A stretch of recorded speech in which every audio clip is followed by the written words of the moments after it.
জিনিস দেখাচ্ছি সেটা হচ্ছে মানে যুদ্ধের পূর্বে এই সমস্ত অস্ত্রগুলা যেগুলো এখানে ছিল। আমাদের মাহবুব ভাই অলরেডি যুদ্ধ করার জন্য অলরেডি তিনি এটা হচ্ছে বিমান বিধ্বংসী কামান, যেটাকে বলে ট্যাঙ্ক বিধ্বংসী কামান, বিমান বিধ্বংসী কামানে আমাদের মাহবুব ভাই অলরেডি চালানোর জন্য উঠে গেছে। এগুলো অনেক পুরনো, যুদ্ধের পুরনো।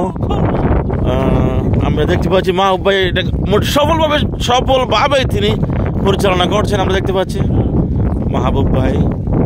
আপনাদেরকে আরো দেখাবো, এটাও একটা কামান, যুদ্ধ চলাকালীন সময়ে গোলার। এটা হচ্ছে গাড়ির মধ্যে থেকে কামান জ্বালানো, অনেক পুরনো এগুলা।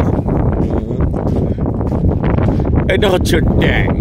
আমরা যে ট্যাঙ্কের সাথে পরিচিত যথারীতিভাবে ছোট আকারের, এটা কিন্তু তেমন ছোট আকারের আর্টিলারি ট্যাঙ্ক না, এটা অনেক বিশাল আকারের একটা ট্যাঙ্ক। আমরা দেখতে পাচ্ছি যুদ্ধ চলাকালীন সময়ে এটা এখানে ছিল, এখন এগুলোকে ধ্বংস করা হয়েছিল।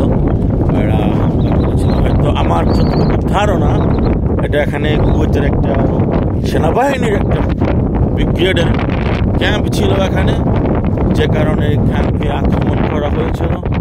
আক্রমণ করে এই সমরাস্ত্রগুলোকে ধ্বংস করা হয়েছে বিভিন্ন উপায়ে। যাই হোক, আমরা আরেকটা দেখতে পাচ্ছি, এটা হচ্ছে আর্টিলারি গাড়ি এবং কি গানও আছে সেখানে দেখতে পাচ্ছেন। এখানে এই গাড়িটা দ্বারা আমার এটাও ট্যাঙ্ক, এই গাড়িটা এই ট্যাঙ্ক দ্বারা আসলে অনেকজন বহন করা যায়, অনেক সেনা ফোর্সকে সাথে করে নিয়ে চলা যায়। আসলে কখনো অনেক সেনা ফোর্স নিয়ে টেনে যাওয়া যায়। এই গাড়িটাকে ধ্বংস করা হয়েছিল। আমরা দেখতে পাচ্ছি আর্মিদের গাড়িগুলো আসলে অনেক পুরনো, তার পুরনো দেখতে পাচ্ছেন আপনারা। আমি চেষ্টা করছি আপনাদেরকে পুরোপুরি ভাবে দেখানোর জন্য। এই যে দেখুন, এখানে অনেকগুলা অস্ত্র আগার আছে এখানে, যা সবগুলোই যুদ্ধের সময় ধ্বংস করে দিয়েছিল। যাই হোক, আমি আসলে ওই সময় আপনাদেরকে যখন দেখিয়েছিলাম যে ন্যাশনাল ব্যাংকে কীভাবে হামলা করা হয়েছিল, হামলা করার পেছনে কারণ ছিল এটাই যে এখানে আসলে তখনকার কুয়েত সেনাবাহিনীর একটা বিশাল ক্যাম্প ছিল, ক্যান্টনমেন্ট বলা চলে। একটা ক্যান্টনমেন্ট ছিল, এই ক্যান্টনমেন্টটাকে দখল করার জন্য, ধ্বংস করার জন্য আসলে করা হয়েছে। এটা যুদ্ধ চলাকালীন সময় ট্যাঙ্ক সেনাবাহিনীর তেল সরবরাহ করার জন্য এটা ব্যবহার করতে করা হতো। এটা হচ্ছে আরেকটা গাড়ি, যুদ্ধ সমরাস্ত্র বহন করার জন্য হয়তো এটাকে ব্যবহার করতো। আমরা দেখতে পাচ্ছি অনেকগুলো গাড়ি, ট্যাঙ্ক, সব সেনাবাহিনীর, বিশাল বিশাল কামান দেখছেন, অনেক পুরনো কামান। সে কামান আমরা দেখতে পাচ্ছি। মাহবুব ভাই আরেকটা ট্যাঙ্কের সামনে আছেন, তিনি ট্যাঙ্ক চালানোর জন্য চেষ্টা করবেন, কিন্তু এখানে ট্যাঙ্কের ভিতরে বসা আসলে তিনি উঠছেন, আমি দেখছি অনেক ট্যাঙ্কে উঠছেন। ট্যাঙ্কটাকে ধ্বংস করে দেওয়া হচ্ছে, ট্যাঙ্ক থেকে ভুমফিং মেরে ধ্বংস করে দেওয়া হচ্ছে। এটা হচ্ছে আরেকটা জায়গা। তো আমরা আসলে আপনাদেরকে যতটুকু সম্ভব দেখানোর চেষ্টা করছি। এইটা হচ্ছে পাহাড়িকার সবচাইতে গুরুত্বপূর্ণ এবং সবচাইতে ইম্পর্টেন্ট জায়গা, যে জায়গাটা আসলে স্মৃতিময়।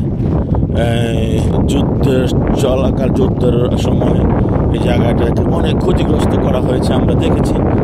আমরা দেখছি পর্যটন গাড়ি, পর্যটক নিয়ে ঘুরতেছেন, চলে গেছেন। আরেকটি ট্যাঙ্ক এখানে রাখা হয়েছে, সেটা ধ্বংসাবাস, ট্যাঙ্কের ধ্বংসাবাস। আসলে সে সময়ের বিভীষিকাময় হামলার কথা আসলে কি বলবো আপনাদেরকে, আমার ভাষা হারিয়ে ফেলেছি। আমি আসলে স্তব্ধ হয়ে গেছি এখানকার অবস্থাটা দেখে। যাই হোক, সবাইকে ধন্যবাদ।